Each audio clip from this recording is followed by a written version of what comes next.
Hi, everyone, and thank you, Scott, for being here again with us. Awaken Hidden Truth. How are you? Gravity is holding down this curl of my hair. So when I pull it up, gravity goes, oh, doggone it. And it reminds me that I'm on planet Earth along with Hmm. everybody else. I thought we'd mix this up or maybe change the tone of this journey and what we talk about a little differently. Um, because people are most concerned about what affects their lives right now. Extraterrestrials, whether they exist or not, although that's important to me and to anyone with any common sense, they should know the truth. It will expand their consciousness and help set them free from the burdens they suffer from now. Knowing this directly, experientially, is life changing. Hearing about it, believing in it, or speculating on it, or theorizing about it doesn't change a person's consciousness at all. It can inspire them to create crossing paths with beings that can help them really change, but by itself, it doesn't do it. So a belief system won't do it. Belief, even sincere belief, even faith, can lead to direct experience properly done. But if it only stays in faith, it doesn't lead to any more wisdom. It doesn't make a being become capable of co creating with the source behind all life. They need to be experienced and awakened to do that. So, is sad? Well, I don't want to put it that way. This COVID thing is all over planet Earth. Governments are spending billions cutting deals with drug manufacturers at $4 a shot in the US to get it out to people, to get it to doctors and nurses, to get it to the whole planet, because it's affecting the elite on the planet too. This is something they can't cover up. They either do it or the world dies.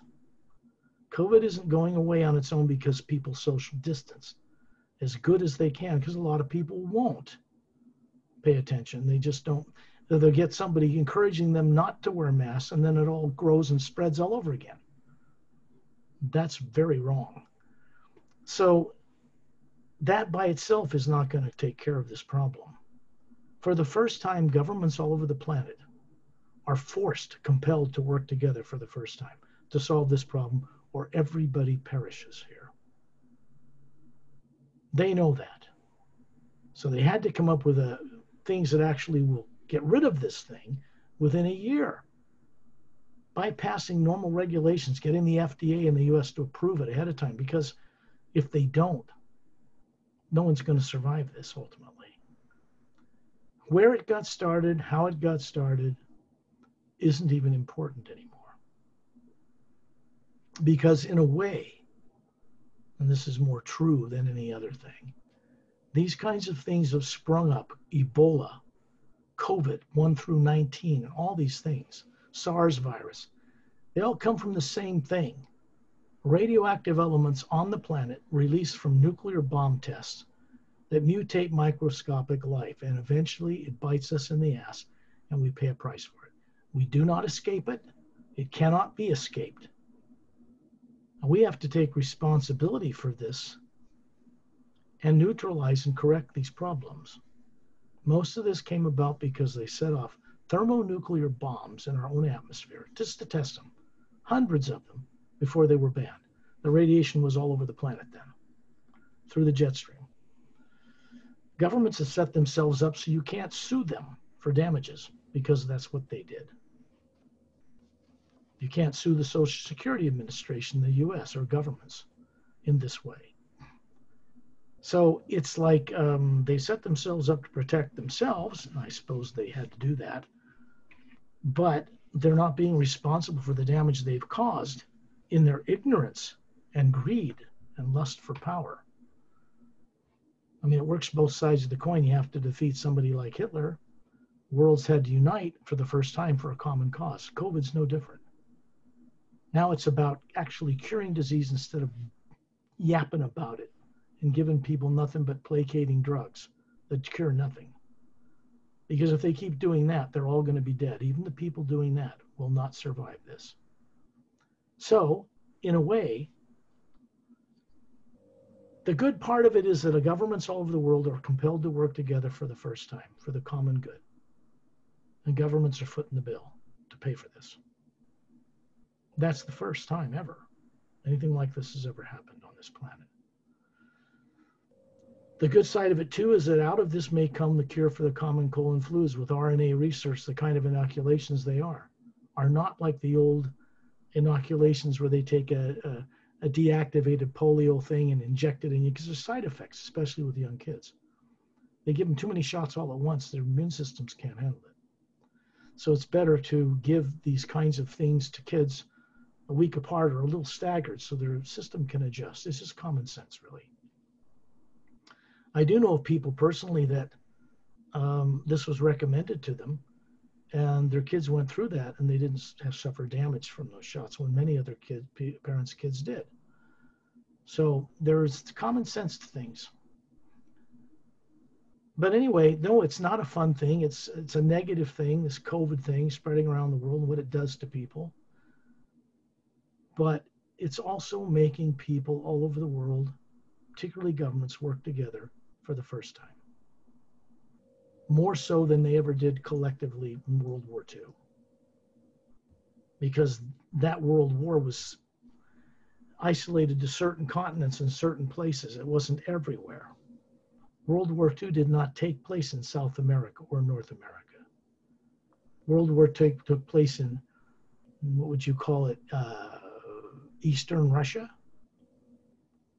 and in parts all over Europe, affected Britain, but it didn't take place anywhere else. This is taking place everywhere. Now, to have something that will actually knock this out deals with DNA, RNA, ribonucleic acid, and it deals with ultimately with telomeres, aging, and everything else to protect people, to end this crisis. A lot of people are going to be afraid to take it, but let's face it, the first people that are going to be taking this all over the world right now are doctors and nurses and people that work in hospitals where they're exposed to it the most. Those are the first people taking this. People want to wait to see what side effects happen from that. They're going to have that opportunity anyway. But ultimately, we'll see what happens. But I think it's going to be a good thing because without this, it probably isn't going to go away. There are positive repercussions from this RNA research, dealing with other things they've never had a cure for, common cold and flus. They kill people too every year. Just flu turns to pneumonia and people die. So these are microscopic life forms that compete with human beings and they're inside people's systems. And this has to be addressed, not only for longevity, but to end disease. It has to be done now at a point when the planet is in a critical phase of evolution where it could annihilate itself just from global warming, just from toxifying the atmosphere, just from burning down the equatorial forest belts, because we get our 70% of our oxygen from the ocean. But those trees are needed to purify the carbon dioxide we breathe out and produce oxygen. If they go, we have no way of getting rid of the carbon dioxide. The ocean doesn't do that. So these are common sense things. As a collective group of people on one planet, we're going to have to start to be the custodians and caretakers of this world properly. When we begin down that road, it's far more important to extraterrestrials that we do that and start down that road. Otherwise, we're not considered to be responsible or sane enough beings to be given their help. Not openly. They've already prevented nuclear war many times. But, landing in massive amounts of ships people have to be ready for that.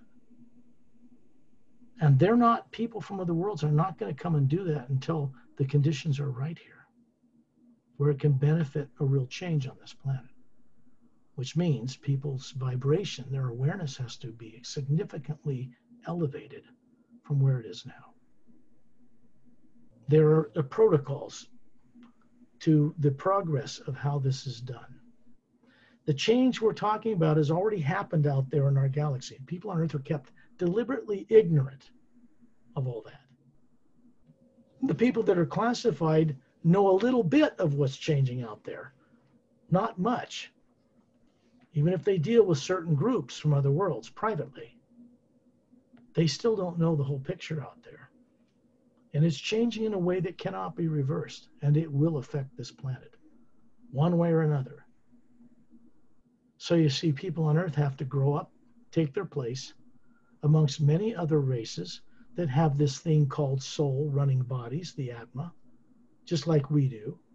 Our arrogance to state that we're the only life form here, just simply because they've been denied knowing the truth about this in a classified system that's deliberately suppressed that, particularly after World War II. The people that did that are being compelled now to disclose for their own survival. And they have to be shown a way and help to know how to do this in a non-destructive way that won't cause riots. People hoard toilet paper and paper towels now and create shortages that don't exist simply because they hear, oh, COVID's going back up, let's go hoard the toilet paper. And they create a shortage from their fear that isn't there. They did the first time around, now they're doing it again, but the manufacturers have all been bolstered up to kind of cover this madness. People do this out of fear. It's the only reason they do it. They create shortages that don't exist. That can destroy a world, actually. If they create shortages that don't exist to the point that manufacturers and truckers and people get sick and can't deliver it, everybody dies because of what their reaction is to these things. It's an out of balance and exaggerated reaction to things like this. It's understandable why they do it. They grew up in an environment where they're taught nothing but fear anyway. World War I, World War II, Vietnam, Korea, Oh, North Korea, Iran, oh, it's always there in the culture all the time. Fear of nuclear bombs, Fear of nuclear bombs is a way to control people. That's all that is. And when you do that, when people lie to people, when they deceive people with the so-called best of intentions, because it's good for the masses, but only an elite get to know it. When it comes to certain weapons technology, I can understand things being classified. But when it comes to extraterrestrials and the fact that life exists out there and they're more advanced kind technologies, no one on this world has the right to keep that from other beings. That's just fear. That's just them trying to hold power and position at the expense of the entire planet. Lying and deceit creates repercussions in space-time that are negative. It comes back to the people doing it, always without exception. You'd think people on Earth in power would have learned this by now, but they're having a hard time grasping this simple concept. One of the basic laws of physics that rules the physical material universes on one-dimensional level is that every action creates an equal but opposite reaction. What you put out, imagination and feeling, comes back.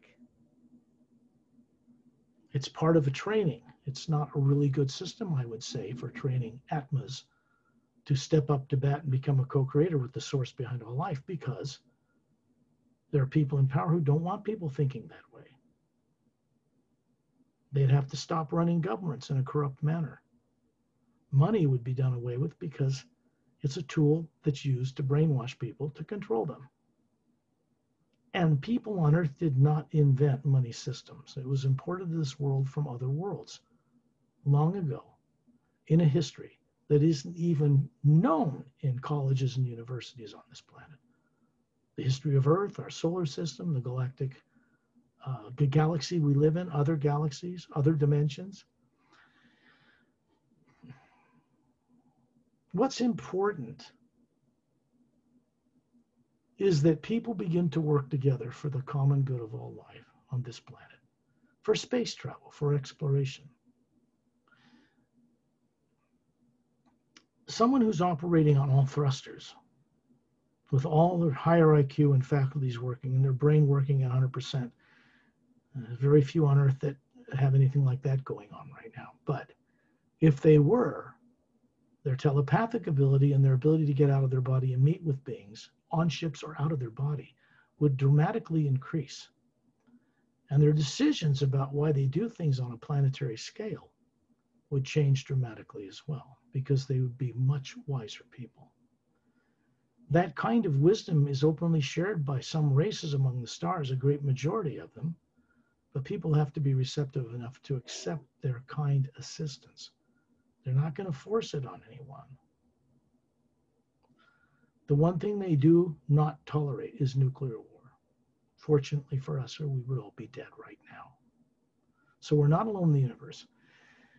To get the assistance of beings that have learned long ago how to transform a planet, get governments that have people that are leaders who are really kind, that really care, are really in that position of power because they want to do what's best for the people. That's the way their governments are. They're not like governments on Earth. They put that away a long time ago because it's only destructive. Every action creates an equal and opposite reaction in the physical universe. If all people see with their physical eyes when they look at radio telescopes or astronomical telescopes is black between planets and stars, they determine that the speed of light is only what they can see, but it isn't limited to what human eyes can see at all. They put that artificial limitation upon it based upon one faculty of sight in human bodies on Earth. That's very much misdirecting. It keeps them blind, keeps them limited, stuck. They don't think they can go faster than the speed of light or get across the galaxy. No one can come here. They're trying to project their self-limited thinking on beings from other worlds who have conquered this long ago. How do you think all the humans got to be on Earth in the first place and all the different races represented here?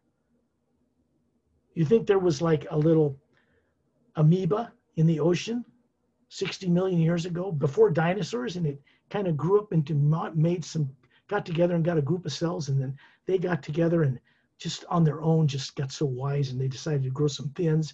Then they became little fishies, and then they became big animals, and then they got to be dinosaurs, and then they all got extinct, and then all of a sudden man just popped out of the ground like a dwarf. Just boom, there was human beings.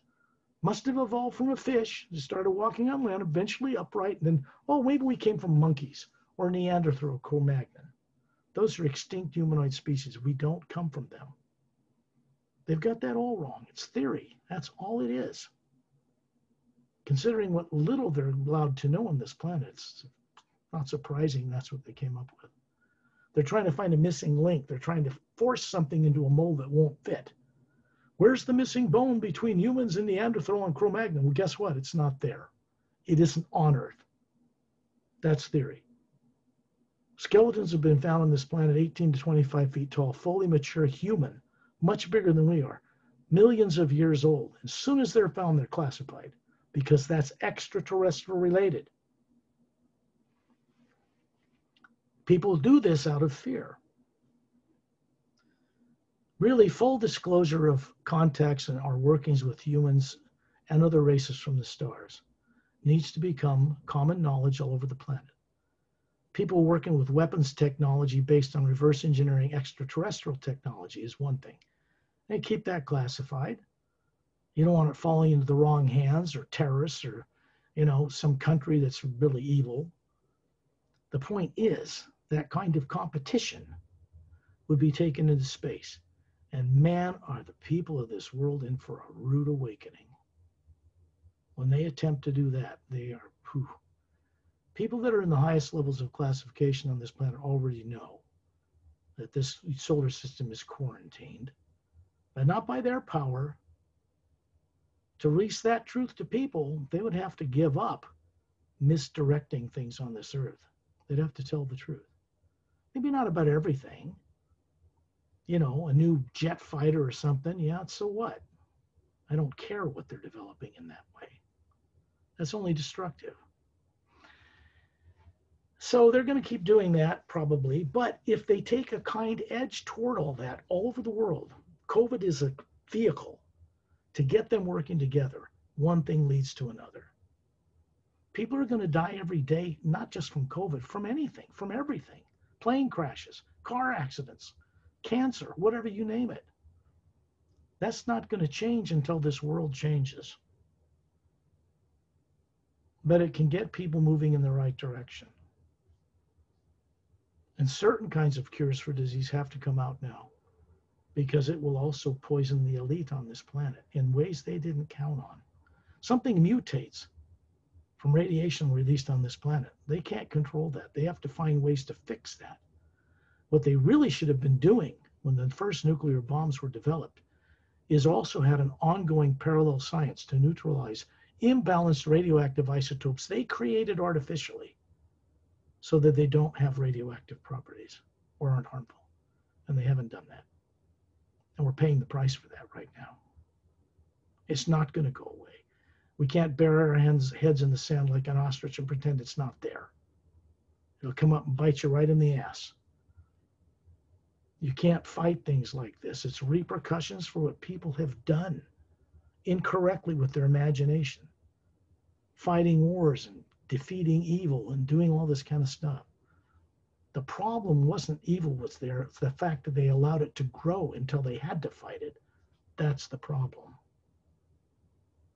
None of them had the courage to stop it before it started. A war was necessary to just get the United States involved because the populace of this country prior to World War II did not want us going to war. It wasn't popular for a president to do that. Pearl Harbor changed that. They knew Pearl Harbor was coming. Roosevelt certainly knew. That's public knowledge now. It's on the History Channel. But they let it happen because it got us in the war. And if we hadn't, 3/4 of the population of this planet would have been murdered by that regime in Germany on purpose to serve an extraterrestrial race. That never happened. People on Earth were never told the truth about this because they wanted people to be baby boomers, to feel safe, to rebuild a damaged world, and to feel safe that their militaries and governments could protect them. That didn't stop war. Korea and Vietnam came about after that too. What was the point of those wars? Zero.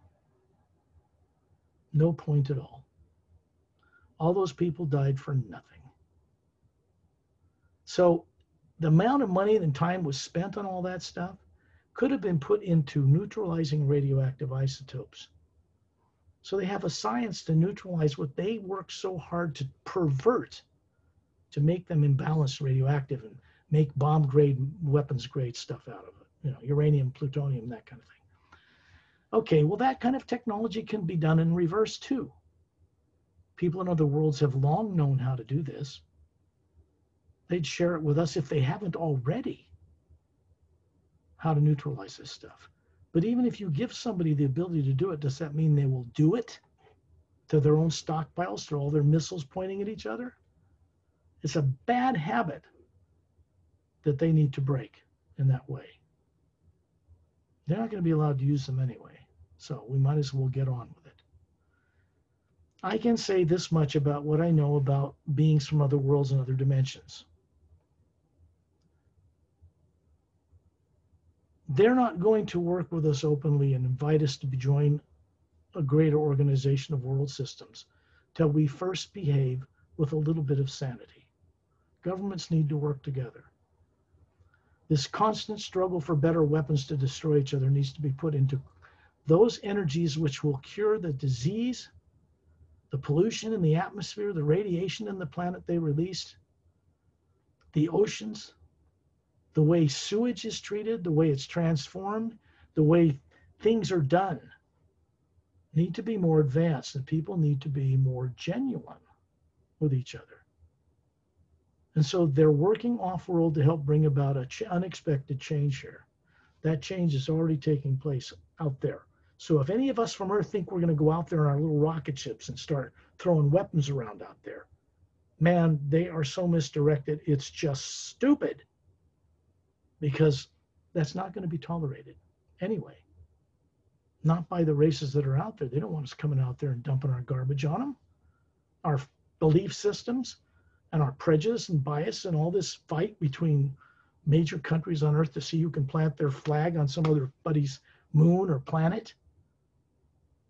The problem with space is it's already occupied. People in the most highest levels of classification on this planet know that. So why keep up this fraud constantly at the peril of the entire planet's survival? It makes no sense. It hasn't made any sense for a long time. And I would have to say that people now on every walk of life, all over the planet, and in militaries and governments are beginning to understand this for the first time. The future of Earth is very bright. We can have a great future, but we're going to have to join with humans and other races that don't live on Earth in order to play in the universe and utilize technology they would provide for us. They're not going to charge money to provide it. A US dollar of gold doesn't mean anything to them. It wouldn't buy anything. You can't buy it. If money is not their motivation for coming here or for making their presence known, then what is their motivation? Let's just take the most highly evolved kind races that are out there. That's the majority of them. Not all. What's their motivation? Is it to take over governments here? No, because why would anybody want that monstrous headache? Nobody gets along. They want to take that over? No. They want us to fix it. That's common sense. We have to at least demonstrate some responsibility to care enough for our own environment not to destroy it in order to play among the stars with them openly and freely. Offers to do this and provide this for Earth were made already over decades ago and turned down. We can't turn it down any longer because people on Earth are not conscious enough. The subconscious influences they don't even know they have keep them operating and making decisions based on fear of something. And fear, because it's negative, whenever they make a decision based on that, will be the wrong decision. Not the most optimal, not the best decision. And then money's spent on that wrong decision. They get repercussions in space-time. It doesn't turn out like they thought, and they throw more money at it to try to fix it real quick. And that's been going on and on and on like that. There's no future in it. There's no future in space travel for this planet the way we are. There's no Star Trek out there in the future with radioactive warp core driven spaceships. It's illegal out there. It's not going to be tolerated. So antigravitic forms of propulsion where they use 0-point energy or the energy of the universe to get around isn't polluting. And it's going to be required. The technologies that exist out there that could be brought to this Earth would end all disease. Certainly aging would change. Telomeres keeping long and healthy on the DNA so that you don't age as they duplicate themselves and divide. That's old science, ancient science, not new, except for Earth. It's not new. Devices that can change sewage into healthy products by changing the molecular structure is not new. It's old science. If we want to be able to benefit from this, we're going to have to be able to accept it into our lives and taught how to use it and how it works and why. Now, people out there are willing to do that with us if we're sane enough to use it responsibly. Or they're not. They're not going to give it to the people of Earth the way they are. I wouldn't do it for any amount of money until people can benefit from being given it and use it properly. It's common sense. You can't take a rocket ship powered by explosive fuel out into space, motivated that way, and then send it on a coast to other planets in our solar system. It takes years each way. And those rockets are not designed to provide artificial gravity, at least as far as I know they're not. In which case people's bodies would atrophy before they even got to Mars or anywhere else. It's not a practical way to do anything other than get payloads to space, build a spaceship, use it as a piggyback to go to the moon. The moon's very close, 4 or 5 days there and back. Try going to another planet in one of those. If people can't get up and walk around and exercise and feel like they're on Earth, they're not going to survive such a journey anyway. So the world's in for a lot of surprises. You know, it really is. The technology exists to do this, even in some circles on Earth. There are space programs running that are not part of NASA. Never have been. That's a PR job. That's just for the public. And there's limitations to how far people can go in such programs from this Earth, the way we are. No one wants to run the world from other governments except tyrants, and they're being kept from doing that anyway. Or we would not have won World War II, by the way. So, that tyrants aren't the problem here. It's the consciousness of people making decisions based on subconscious fear. That's at the root of the problem of this entire planet and its people. And most people don't even know they have these influences because they're not taught it growing up. They don't know. And they don't know they have higher faculties that can turn on 100% use of their brain. They don't know that either. The most highly educated PhDs and psychiatrists and psychologists and doctors don't know it. There are certain people classified on this planet that do, and they have a limited use of such technology now. But if we want to take the time to develop it on our own, just with people on Earth, we won't survive long enough to get there. Here's the thing, the reason I'm taking the time to say this.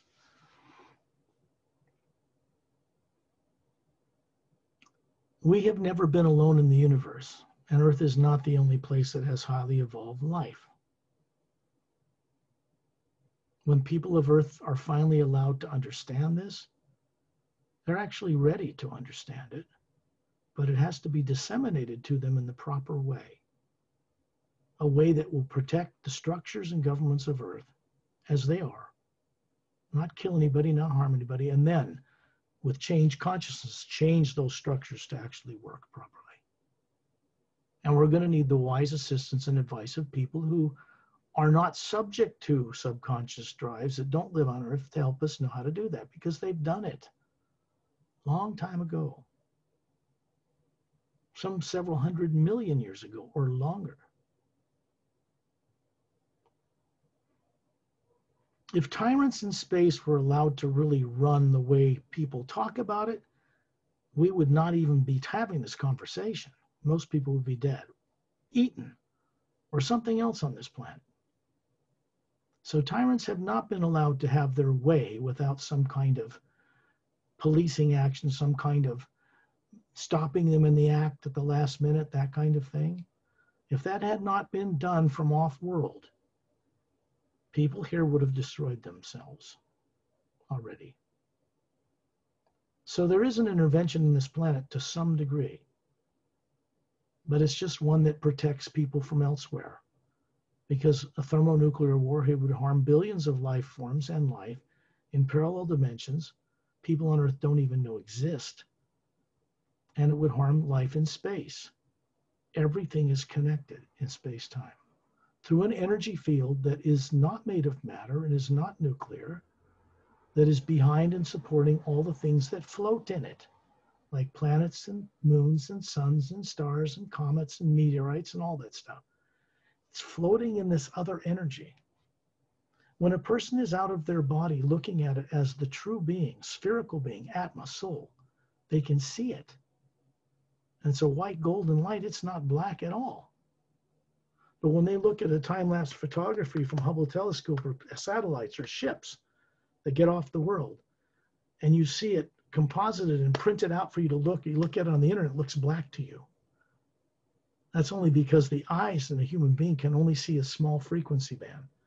And the colors and the brightness of that field out there is not detectable by human eyes. They use electronic instruments to see what those colors are.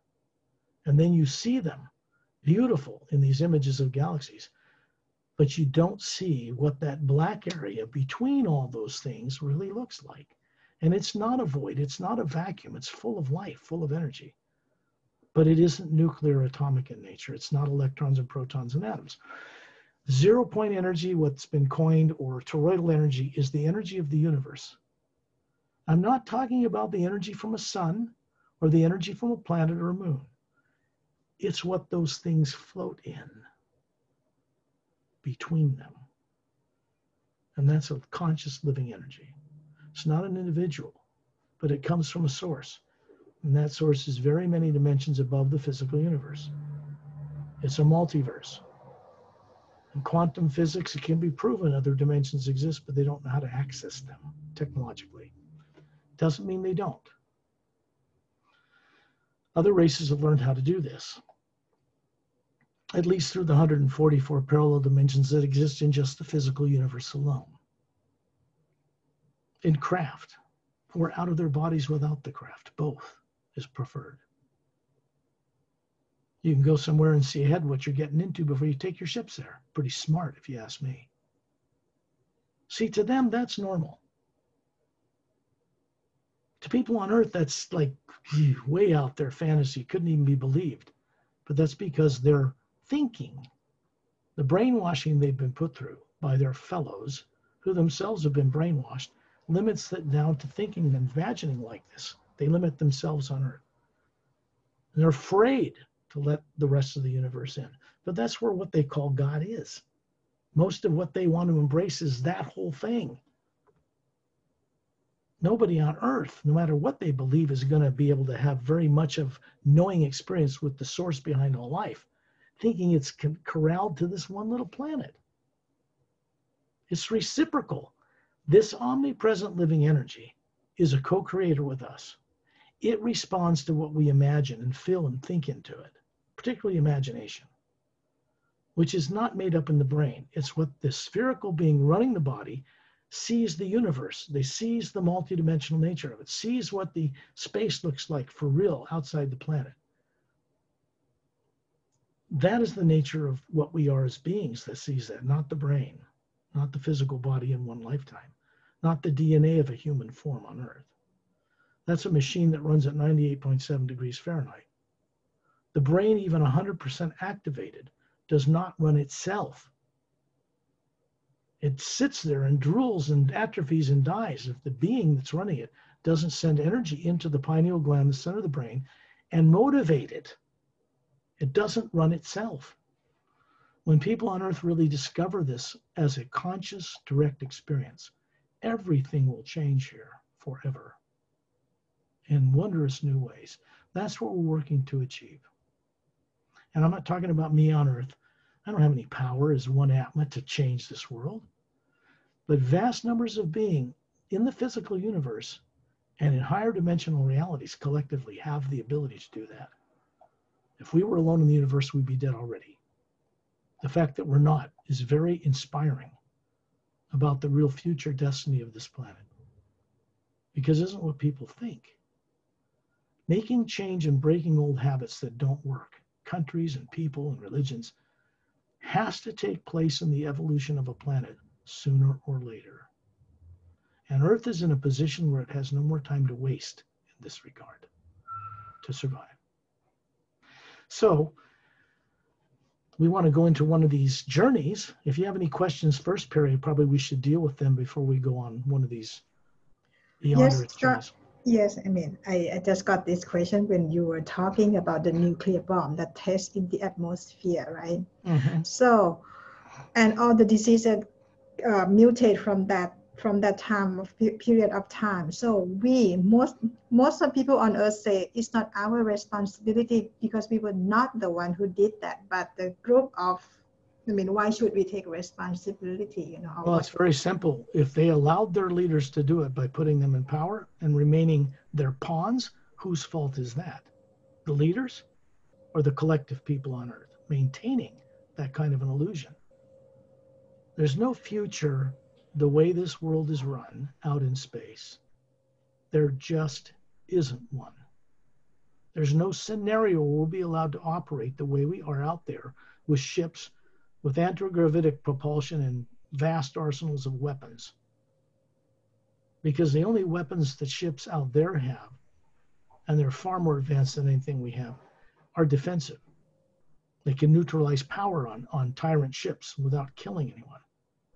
I think that's portrayed very clearly in the Emerald Doorway book that I wrote, book 1 of the Parallel Time Trilogy.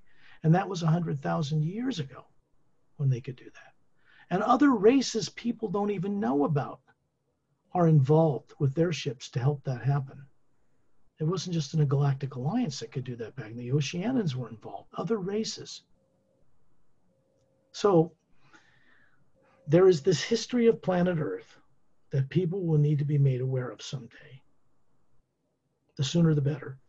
That goes back 65 million years to when the last biggest dinosaurs were made extinct. And life from other worlds has been brought here many times over that time period. The polar flips that occurred every 100,000 years here have been permanently stopped. Nobody on Earth did that. That was done from beyond this world. So this planet has a chance now to grow like other worlds in a way that's unexpected. There are always other races more evolved somewhere that are kind, that intervene in worlds when they're just about to be self-annihilated. And it happened on their worlds millions, if not hundreds of millions of years ago, or longer, billions of years ago. There are billions of galaxies in just one parallel dimension of the physical universe. Are we so arrogant on Earth to think that, oh, gee, we wonder if there's life out there? Really? Just because you're not allowed to know it from governments that suppress it by mutual agreement after World War II? Spend trillions to do that? To fight a Cold War, to keep things classified, to keep them funded, whether no matter who's in the White House. That's been ongoing. There's no future in that. This isn't about blaming anyone on Earth. The people that set off nuclear bombs were motivated by fear of tyrants like Germany. They acted out of fear and a desperation did some very disastrous things with those nuclear weapons. And they realized early on that we can't use them where nobody exists at all here. If they think nuclear war on this planet will be the first time it happened, they're sadly mistaken. In 65 million years, such wars have happened on this planet. If they knew the history of this world and the history of the galaxy we live in, they would never choose to do what they're doing now, ever. So ignorance is not bliss. Ignorance is stupid, unknowing, ignoring the truth, ignoring this, ignoring that, to maintain a status quo that's broken, that cannot work, that they keep propping up with money, and it keeps breaking every time they try it. So this isn't about, I'm not an enemy of anybody in classified circles or any leader on this planet, nor the people I work with. We don't work in revenge and blaming people that are long dead that set off nuclear bombs and all that.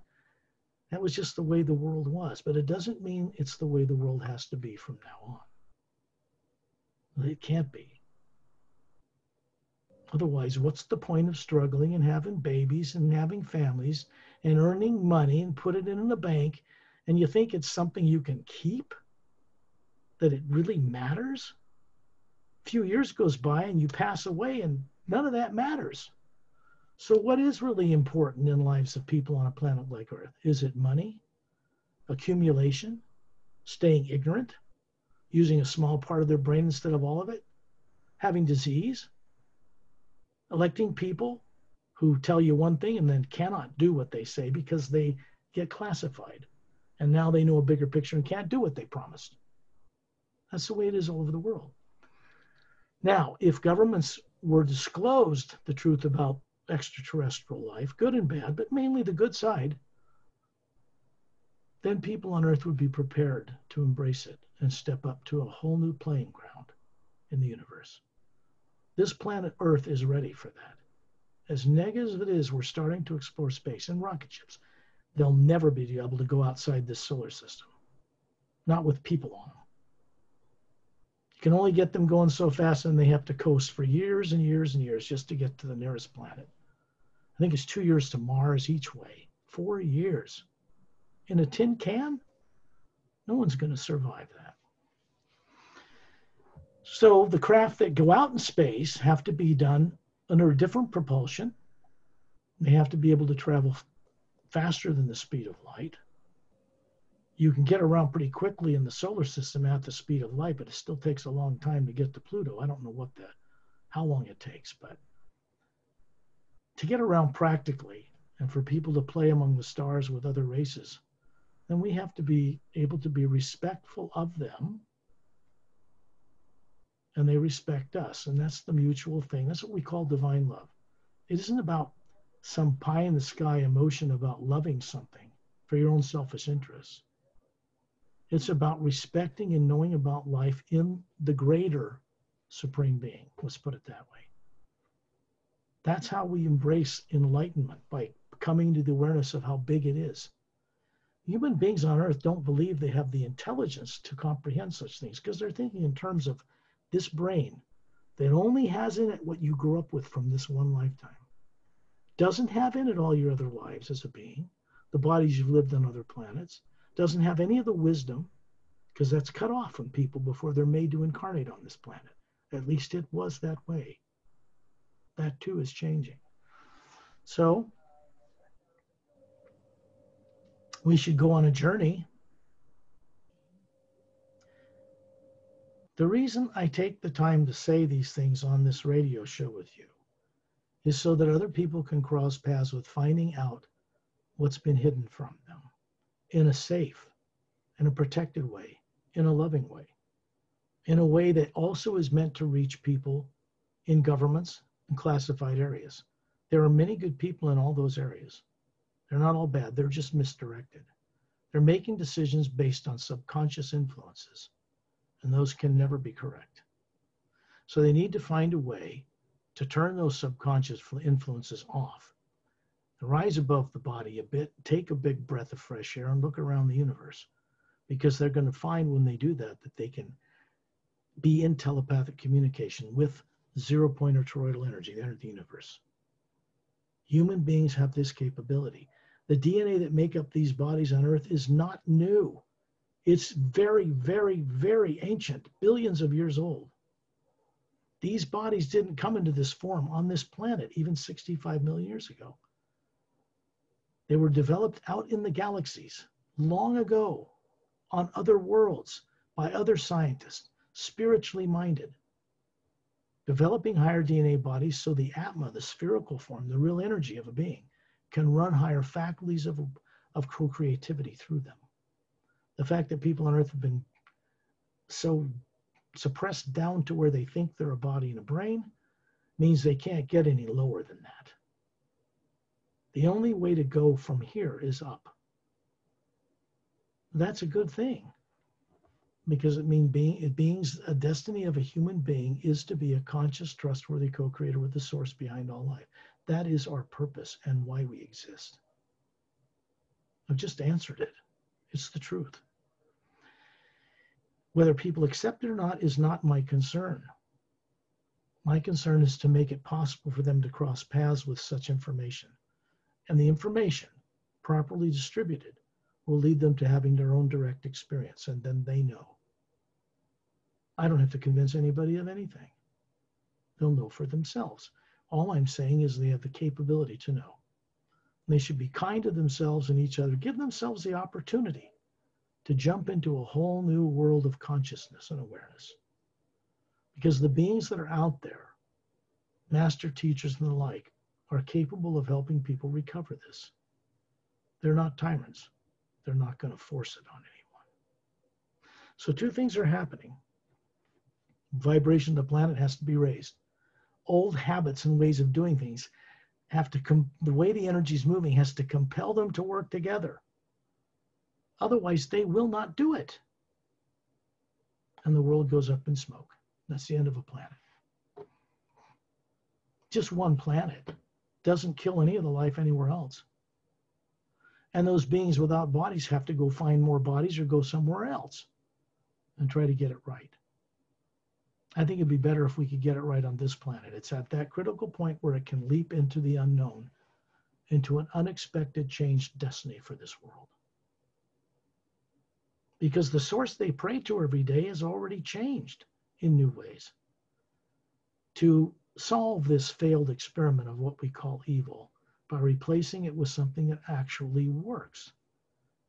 Something that motivates beings to only use their creative imagination, their ability to see into the universe, the multiverse, and only endeavor to imagine and create those things that will be of a lifting benefit to all life. Spaceships rides are worthless unless the beings enjoying them or being picked up can match a vibration or walk side by side with beings from other worlds and not freak out and act like spoiled children. I mean, people on Earth freak out about almost anything, don't they? How can they expect to get on a ship with advanced races, human, I'm talking, and walk and carry their own dignity, answer questions, ask questions, learn, and have the capability to absorb and learn quickly? Because those beings can provide that freedom from subconscious influences that limit people now. It's old technology. Old technology, not new. The first instances I know of getting rid of subconscious implants and misdirecting subconscious programs that a being carries with it, not the body, from life to life, started about 500,000 years ago in our galaxy at the end of a great war. It's not new. It's just not been openly distributed to people on Earth yet. Think of Earth as a planet like so many others in history that reached this point of self-annihilation, and something happened they did not see coming. Unexpected. And their destiny, instead of going up in smoke, was changed into something wonderful for the first time. That's how I see the Earth. Okay, so when we go on these journeys, I begin to send out the first half of the word human, because human and the word human and languages and writing did not get developed on this planet from primitive man, like people are taught in school. Such things were developed out amongst the stars and human worlds who came here over a very vast, long period of time in histories that people on Earth have no idea existed at any time. So everybody living on Earth in the right conditions can be freed of their compulsive, perverted natures to dwell in the negative and come into a wondrous new way of living. And then they can create. And only then can they create, getting what they really is their heart's desire with the help of beings from other worlds. Because I know this for my part, the beings I work with, not of this world, and master teachers not of this world, from parallel and higher dimensions, and from the physical universe, will not work with negative imagination and emotions at all. That's strictly limited to negative beings working with negative beings, and the outcome is always negative only. When someone imagines something like, say, a beautiful beach with golden sand, or a snow-covered mountain with a beautiful meadow high up on a plateau, and there's hummingbirds floating around, and a little stream running by with a brook, and they can smell the air and it's pure. When people imagine such things, which we call daydreaming, they're actually seeing it somewhere in the universe. Not the brain, not the physical eyes, because their eyes could be open looking out at a parking lot through a window. And they could be sitting there daydreaming and dreaming about being at the beach or on a camping trip or on another planet. They're actually seeing it, but they've never been trained growing up on this world that that is what they're doing. So they just think it's coming from their brain. How could they think otherwise? And it isn't, because this gray matter in the skull does not have a motion picture camera in it and projector upon which you can watch things you imagine. Brain cells don't work with each other that way. The being that's running the body that no longer is aware that it isn't a body is what's seeing that. And that's spherically shaped, has structure to it. It has a luminous white core. It's a type of energy that is not nuclear or atomic in nature. It is made of energy behind and supporting that which is molecular in nature on many vibrational levels. And so we work with this first sound that actually has a sound out there in the universe. It comes from the higher realities far above the void that certain esoteric groups on Earth know of as what they think is the end all and be all of the source, and doesn't go any further. But this is not correct. There are many higher realities above that void. For people to go there and recover who they are, where they came from originally as beings, before they became unconsciously running bodies on planets, it takes awareness of what things look like and how they operate. Because the imagination is what you imagine into the omnipresent living force behind all life that takes you there without a spaceship. So we begin our journeys by getting outside the atmosphere of planet Earth. People do it every night anyway, without knowing it. It's what we call sleep. The body is put on an automatic state of running and breathing and operating while you leave. That's why you're not aware of it for most time. The pineal gland, the center of the brain, secretes serotonin, makes melatonin. It does things which help the body run on automatic while you're gone on a journey. People on Earth are not taught this growing up, so it's not in their psychological makeup. They have no awareness of higher faculties of being in order to leave their body consciously and bring back awareness of where they're going and what they're doing when they return to it and wake it up in the morning. That takes proper guidance and training. Adults on Earth have to try to fix this or learn this, having been brainwashed and psychologically misdirected since birth from parents and governments who are likewise suffering from the same fate. The good news is all of that's reversible. When I send out the hue on different levels, it's to help the body you have on Earth go to sleep, but you, the being, remain conscious, listening to my voice, and you co-create this. I don't force it on you. I'm not controlling anyone. I'm not invading anybody's psyche.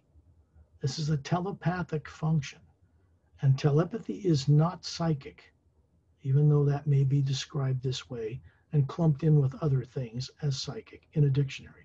It isn't.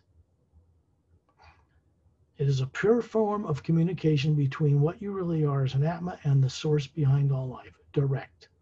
Mano a mano. One-on-one.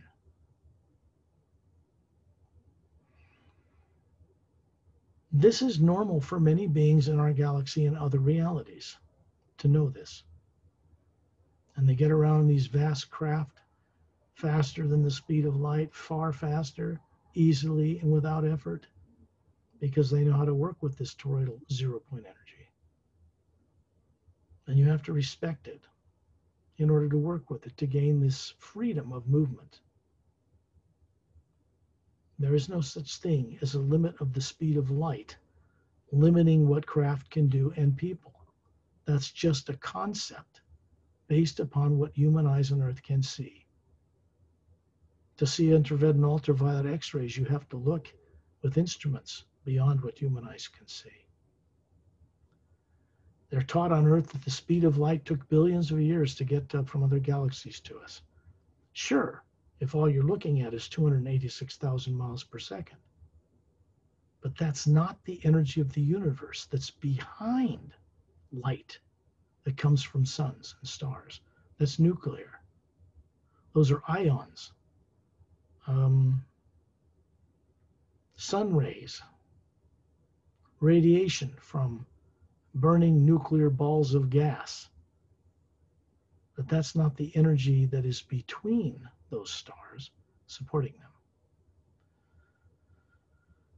Not only can technology be developed to run on that toroidal energy, but beings, you and I, run on it as well.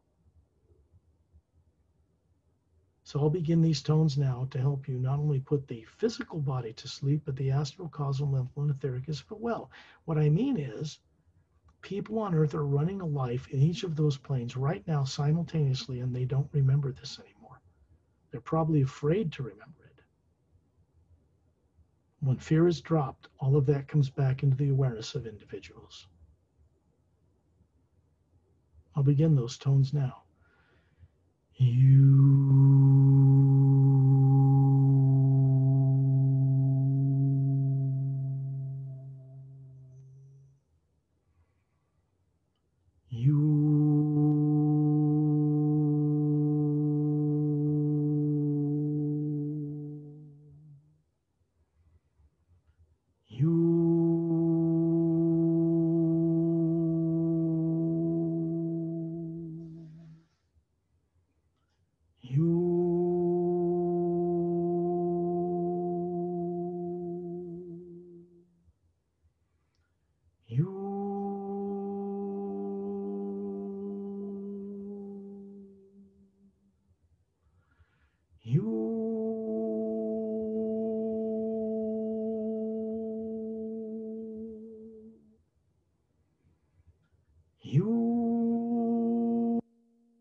What am I doing? What are we doing when this sound is emanated?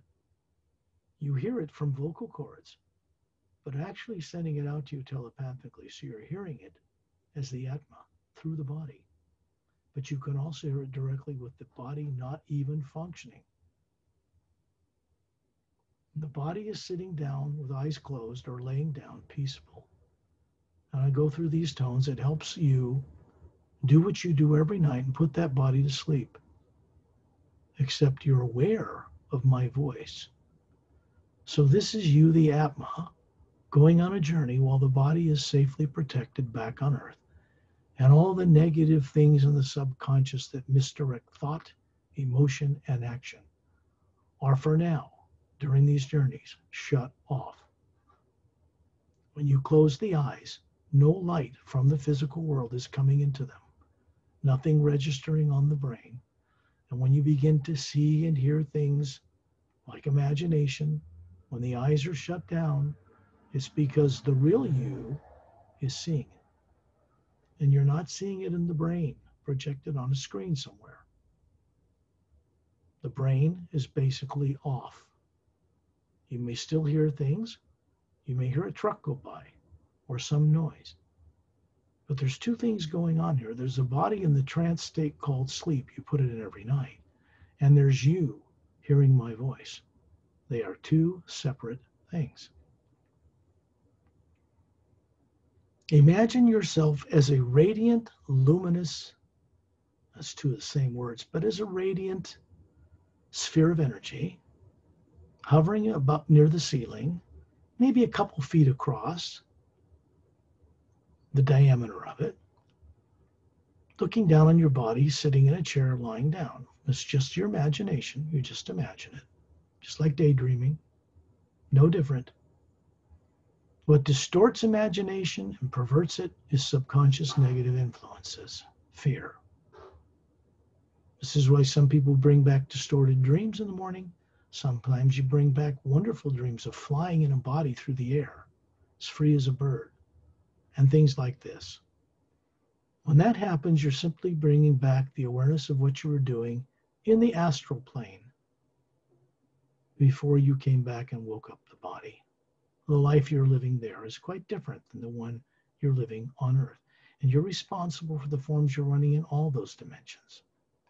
Why in all the dimensions do you have a form there? Because in the astral plane, the next major division up, emotion moves matter. In the physical, effort. In the causal, it's causation. In the mental, it's thought. In the etheric, it's more subconscious. Well, there people are not subconscious. So energy's moved by what we call direct knowing perception, or through direct imagining, things are moved around. It's beyond thought. When you get above the void and into the higher realities, there's only pure positive energy. There's no opposites. There's no cause and effect. There's no maya or illusion. And we, each one of us, originate or come originally from up there. Before we started experimenting with bodies, running them, to have smell and scent and taste and get on planets and have experiences. Because ultimately the purpose for that is so that we would have new insights into a way to solve the bigger problems of creation. And what is the biggest problem of creation? This supreme being, people call it, the source has, that's relying on all of us to come home one day and help it make change. Because we're comprised as an atom of exactly the same energy as the source itself on a smaller scale, like a drop of pure water in a mighty ocean of pure ocean of light and sound. And when we reach into those realities from whence we originally came, by discovering what they look like, how to imagine them, it's like waking up an old friend, a very old friend. It would stagger the imagination of people on Earth if they learned how old they are. And I'm not talking about the body of one lifetime. The Atma, the spherical being, what people on Earth call soul, is energy, but not nuclear or atomic in nature. It is finer than that, before that, underneath that. When beings on any world begin to recover who they are in this way, worlds are transformed in most unusual, uplifting new ways. So, this is for all the beings and people on Earth. None are excluded anywhere. Not governments, not royal families. All are involved, and we're all going to have to live on this planet together and make this great leap together. And we are being offered assistance from friends from out of town, meaning off-world, to do this. When people finally accept that help, this world will change. Now remember this, we can't go out among the stars bringing competitive warfare attitudes in ships and competition for space to go mine the nearest asteroid or get the metals off another planet. Why? Because space is already occupied. And if we want to get planets out there or establish them, we're going to have to get permission from beings who supervise those territories, or we won't be doing any of that. Imagine being above the sea, by the ceiling, looking down on your body, and you have a white core and a layer of teardrop-shaped self-effulgent lights that's of a yellow nature. Those are individual faculties of being. Then another layer, which goes from yellow to orange, another layer to red, then to green, then to blue, to lavender, violet. And then there's a white golden light surrounding that comes from the center of the core itself. So this is what we really look like as individual beings. It is the reason planets and moons and suns and stars are round. They could have been square, triangles, or anything else floating in blackness of space. They're round. And they produce gravitational fields. But that is coming from an energy that supports all that. And it isn't nuclear or atomic in nature.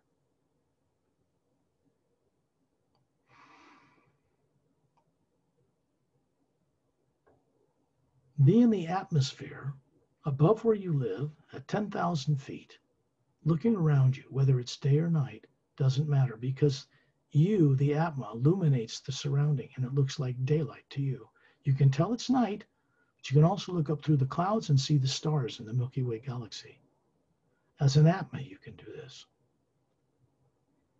Be in space, high above the Earth world, out in that which you normally think of as being a black void. It's not empty, as scientists once thought. Dark matter isn't dark, as scientists once thought.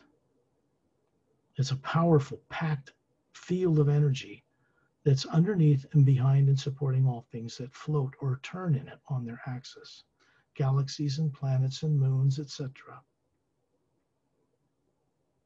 The energy between those things that float in it is so vast. All the galaxies in the universe are tiny specks in a massive void of another type of energy. Void meaning that you just don't see solid objects in it, but it is energy.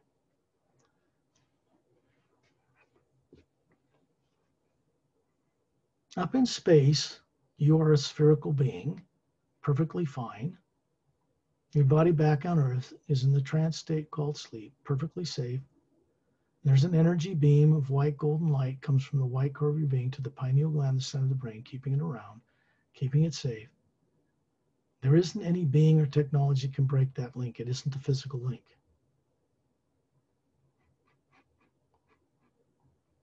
Sure, if the planet blew up, your body would be gone, but you'd still be fine.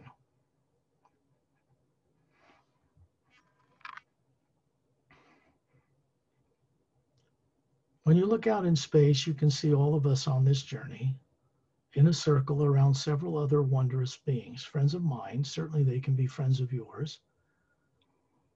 The one being that generally stands in the middle of this circle of beings is Ambassador Torelli. Now, he's from the Say-Rays race. That is a humanoid race, billions of years old, and he's showing you a body form 18 feet tall, slightly wavy blonde hair, big blue eyes, a little bigger than a human's, pointed ears, gowned like a Greek god, holding up his two thumbs with a white golden light around him. Same energy that surrounds us in space, but it's glowing brighter around his thumbs, his wrists, his fists. And he's showing you a body form that they had over 1 billion years ago out in the galaxies. They immortalized, and they didn't mean that they made them 36 years old forever and don't age. They dematerialized the DNA pattern, stored it in one of the teardrops of their being. And they have the ability to simply utilize that stored pattern. It's on a kind of a golden grid pattern over which molecules form. And they utilize the energy of the universe that surrounds them to simply make that body appear in that DNA form whenever they need it. And then they don't have the burden of carrying around a body like we do on Earth. They use it when they need it, then they dissolve it back and store it. That's the most advanced form of immortalization. His thumbs up just means he's holding an energy of the universe in place while we go on this journey that is about and contains the wisdom of the multiverse itself. And the beings that we are, and the core of our being, has the ability to comprehend this. So he holds that space up by demonstration until we can rekindle the awakening, recover higher faculties through exercising them, dormant faculties, and then have this wisdom at our own fingertips. In space, you don't feel cold or heat or radiation from the sun.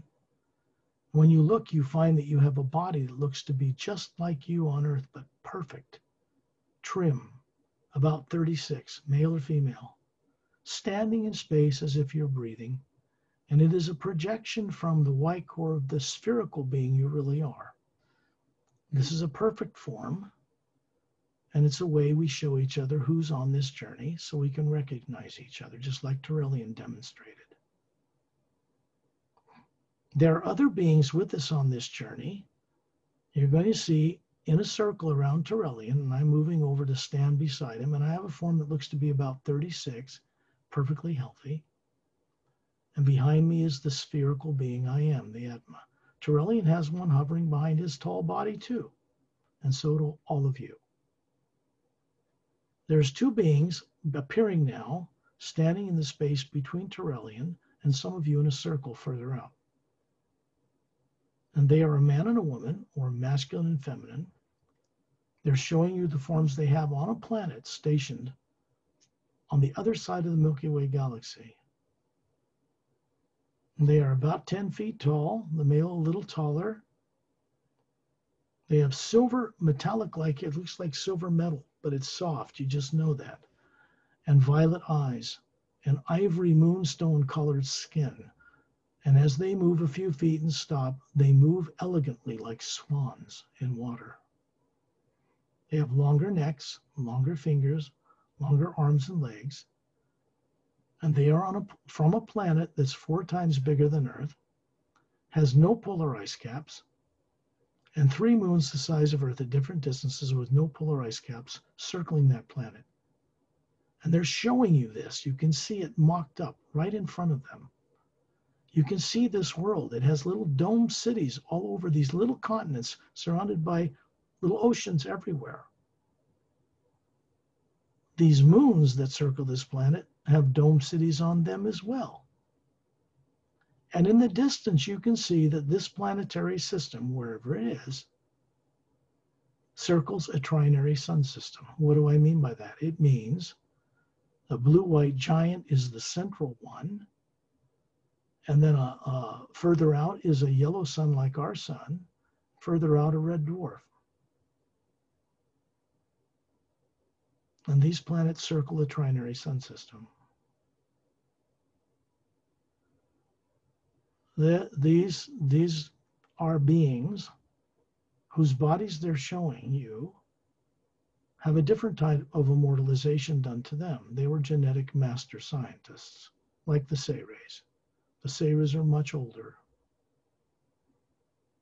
They immortalize their bodies so they do not age and stay to be about 36 years old. And this couple is showing you forms they have in their world that are more than 3.5 million years old. It just means that they've mastered the genomes on the DNA and the telomeres on the ends, which shrink every time they duplicate. So they do not shrink. You do not age. This science is just coming into vogue, just becoming, people are becoming aware of the importance of the telomeres, and keeping them from shrinking stops aging.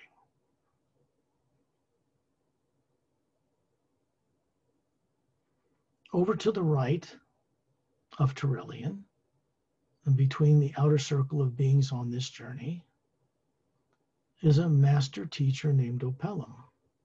He's about 6 feet tall, long, shiny black hair, smooth as silk, luminous green eyes, slightly pointed ears, in an elegant gown, single piece fitting over his body. And he's holding up his hands, and you can see little webs between his fingers. He lifts his head, and he's 3 little slits here. Otherwise, if he lowers his head, you don't even know they're there. These are human beings who evolved on a mostly water-covered world on the other side of the galaxy, opposite of where Xantronamus is, where that tall silver-haired couple come from. And that planet is in 3rd higher parallel dimension of the physical universe. Still in the physical universe, but 3-dimensional molecular time rate vibrations up. And he's showing you his world out in front of him. You can see a water-covered world with no polar ice caps. And down near the equator, several large islands and dome cities on them. And we're suddenly down in the atmosphere looking close at one of these dome cities on the shoreline of one of these large islands. And inside it, it's miles across, 1.5 miles high, it's huge. There's 3 tall pyramids, equilaterally, how do you say it? Positioned like a triangle in one side of this dome with 4 golden sides and a quartz cap, and they're lit up. They're devices. And you can see little transport tubes that are circular coming out of the base of this dome that go through the jungle to other cities in the distance. And then others that go down into the ocean and go down to the bottom of the Oceanian Ocean. And we're suddenly at the bottom of that ocean with Turellian in a circle around him as Atmas, looking at a network of dome cities that exist equidistantly spaced all over the floor of the Oceanian Ocean. And they're accessed by double-ended, double-terminated crystal-like cars that travel in antigravitic state in tubes that are vacuums at high speed between these cities. That's how they get around. The Oceanians, like Opelum, who's a master teacher, master genetic science and crystal-based science, and they're known for being the most evolved crystal-based science world and world systems in our galaxy. The Xantronamus couple, Donatalos and Freshun Muntus, are their names. They're not Earth names.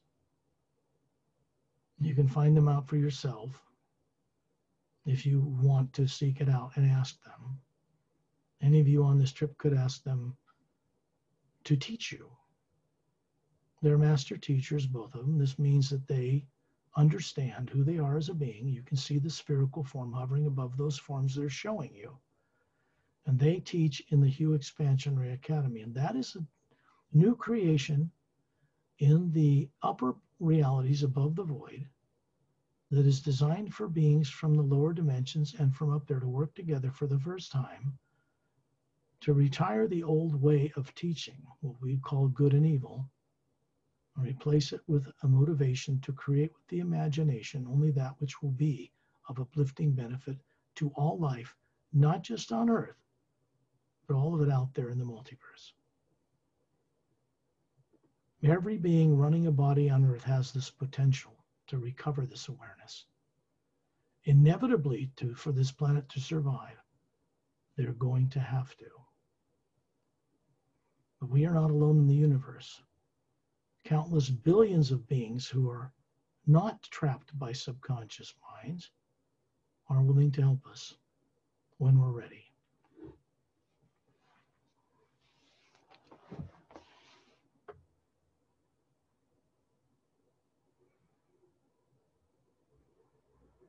On the bottom of Oceania, you can go into one of these dome cities, down inside it, because it's a sealed atmosphere inside.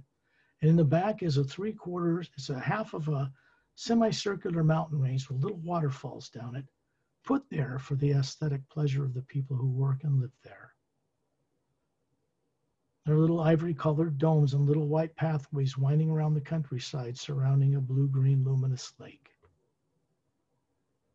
And research centers around the base of the 3 pyramids in the distance, tall minaret towers.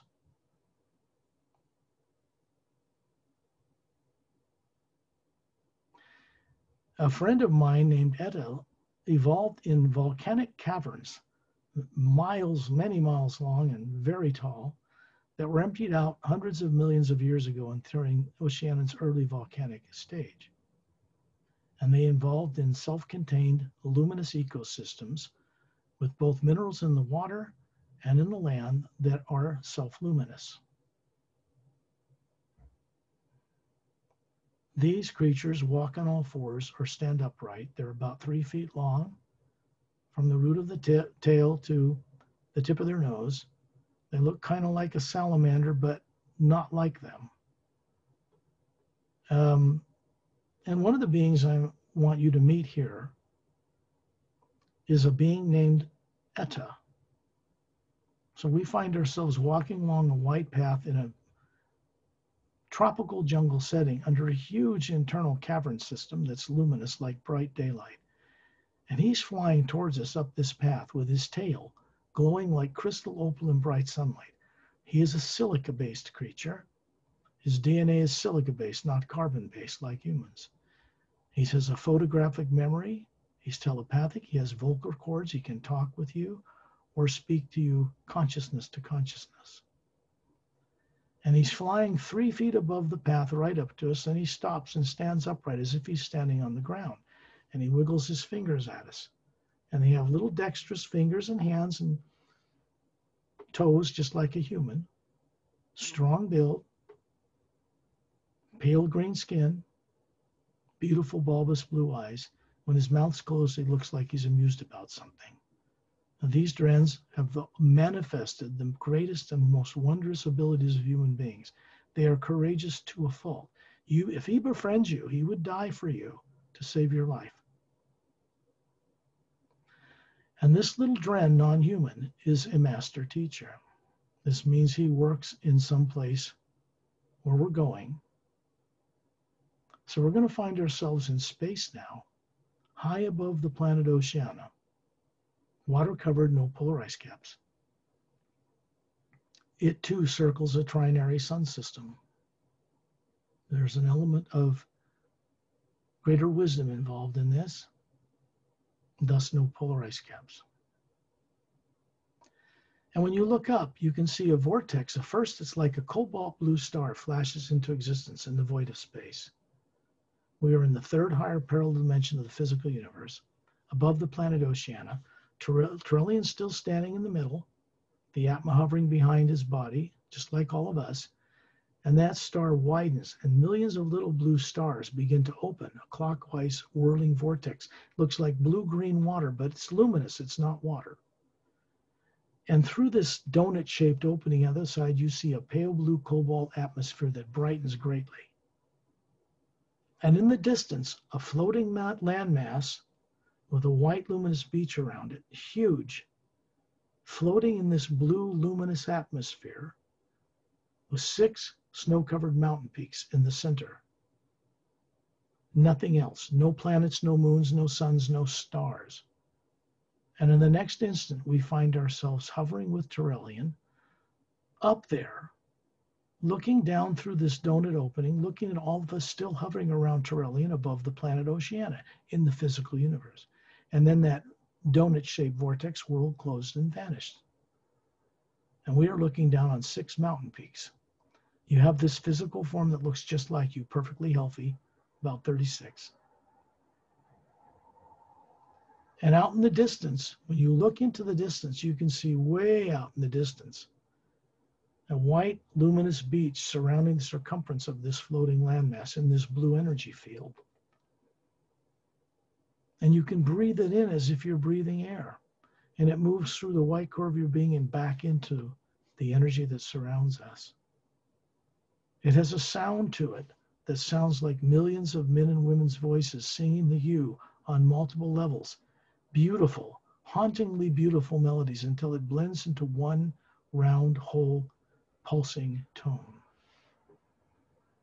And if you look at the blue light that surrounds us, behind it is a white golden light.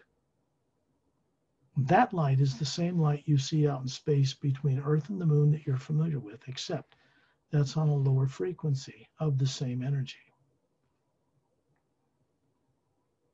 In the distance, you can see white roadways that extend from the base down towards the west, north, south, east, and west. There's a blue glass administration tower there. It's clear as glass, blue glass, transparent, comes up to us, flattened sphere, administration area, up to a minaret point. And there's hundreds of feet of this marble floor down there on a lower plateau, the western side of the western mountain. And then white roadways extend in all directions from that until, like the spokes of a bicycle tire, they go through the mountains, through tunnels on the other side of the hollowed out interior, where a shaft of white golden light is constantly in motion. And they continue out the roadways to the beach, or this white sandy glowing beach surrounding the entire island. If you look to the west, down the white roadway, there on the right is a very tall, four-sided, glowing golden pyramid with a quartz crown, much bigger than the one in Egypt. And there's a tropical paradise of botanical concentric circles of plants planted around it. And if you look to the left, there's another roadway that goes to the left, and another clearing. And there's a tall silo, like ivory moonstone-colored dome, like a grain silo.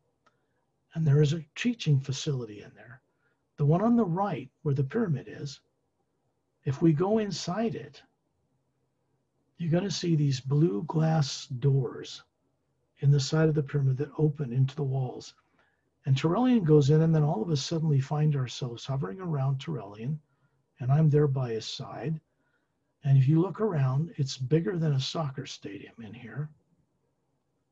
And there's something in the center of it with roots going down in the ground further than you can see. And the top of this tree, a silver tree with silver needles, that's just massive. And this is called the Tree of Life. And there's a pulsing energy running down the trunk of that tree that's a golden white light, and it's in constant motion. You can hear the sound of a very high note of a flute playing something beautiful, moving through this white golden light. The branches of the tree are silver light. Each needle, each single needle, if you look at one and focus on it, you're going to see down near the lower branches, you're going to see planet Earth shown in that little needle because you have the ability to magnify it. And it's showing you where the energy through that needle connects to, and that's planet Earth, all the way down there in the physical universe. This U Expansion Ray Academy, this new training facility, exists above the worlds of time and space. All of you once knew this long ago in a history you were made to forget. What was done that put you on Earth with no memory was not done to you on Earth. The thing most people are afraid of is remembering what was done. Because once that's done, the higher faculties of being begin to resurface. People begin to remember. The human being is not a human body. It is this spherical energy, what people call soul. It is not nuclear in nature, is ageless, and cannot be destroyed even by any weapon or bomb. Bodies, yes. This, no. This tree of life has little needles that connect to every location in the lower dimensions of time and space. We're going to move inside, right through the branches as Atmas, passing right through it until we're inside the trunk of this hollowed out tree with a shaft of white golden light roaring up and down in it, pulsing, simultaneously moving in both directions, and Turelian and all of us are simply in the middle of it, and this white golden light is passing through the sphere of our being, at the center, core of our being, without harm, and then that core brightens.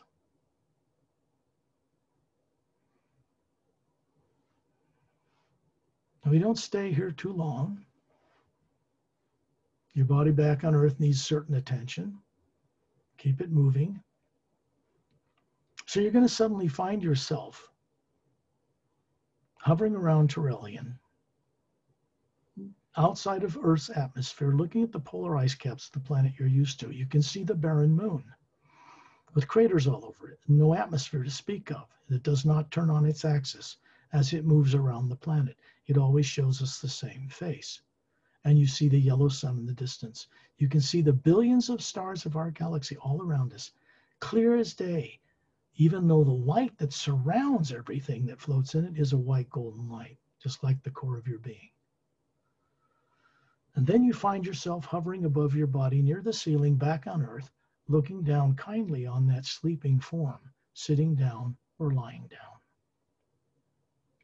And you send a little beam of this white golden light, a memory of this journey, into a brain through the pineal gland in the center of the brain, out through the brain, enlightening this body on Earth that never had this experience, to enlighten it. And then it passes and moves out through your body about 2 miles wide, and then it continues out into the universe. Be kind to yourself, be kind to all life. Endeavor to think about what you call Prime Creator, the Source, or the Supreme Being. Endeavor to understand that the majority of it is beyond Earth, out in the multidimensional creation. When you're ready, open your eyes.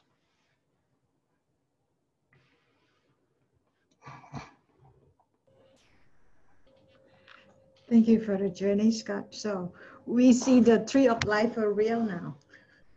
Yeah, and there's another bigger one further up in the dimensions too. It's connected to. So that's a pretty far journey for people on Earth to go on. But let's face it, if they don't at least begin to imagine it, they'll never get there. They'll never remember. So that's the purpose of this. And I wanted to thank you for having the courage to do these little radio shows with me. Your radio show that I'm a guest on regularly, but I appreciate it. For the sake of all Thank the, you to you too. Yes. and I want to wish everybody a great good night. You're going to find the websites that'll help you more, and the books, The Savior's Agenda and The Emerald Doorway. You're going to find them, and they are for sale because if they weren't, nobody on earth could get them. And I'm not in a position to deliver and print books and ship them all over the world. The cost for shipping would be prohibitive. This is The Savior's Agenda. Original artwork. That's a mile-long cylindrical ship. It's called an Emerald Star Cruiser. These are scout craft, about 30 feet across. This is hovering in the ice rings of the planet Saturn in our solar system. These images were not gotten off the internet. They were original artwork. People who play these parts are actual actors, so that this artwork is actually scenes from the book, The Emerald Doorway. And there's a special technique section in the back, working with the hue, one for the prologue and all 29 chapters. So that will be very helpful for people. The Emerald Doorway is book one of the Parallel Time trilogy. These were actual actors. Blueskin, Melina, Calum. There's Etta, a little silica-based Dren. He's a master teacher. There are anti-gravitic discs hovering outside his ship. And this master is introducing them to the Ancient One who's coming through a portal to the fifth dimension above the void. This is a scene 100,000 years ago above Earth after Lemuria was destroyed and the poles flipped. This is the source. And above the heads of these beings, other than this master, is a smaller one of these, and they don't know it yet. They're the same as this. This is also an actor that portrays the part of a human that went bad. These are original artworks, so you can recognize them. And the websites where you can find out more will be at Perry's YouTube recording of this when she puts it on her YouTube channel. Thank you all. I want to wish you, Perry, and everyone who's gone on this journey, great goodwill and unexpected new uplifting change in the future. Yes, and thank you everyone for watching. Please thumb up, subscribe, and share this video if you think to benefit others. So we see you again next time, Scott. Okay. Good night for now. Bye.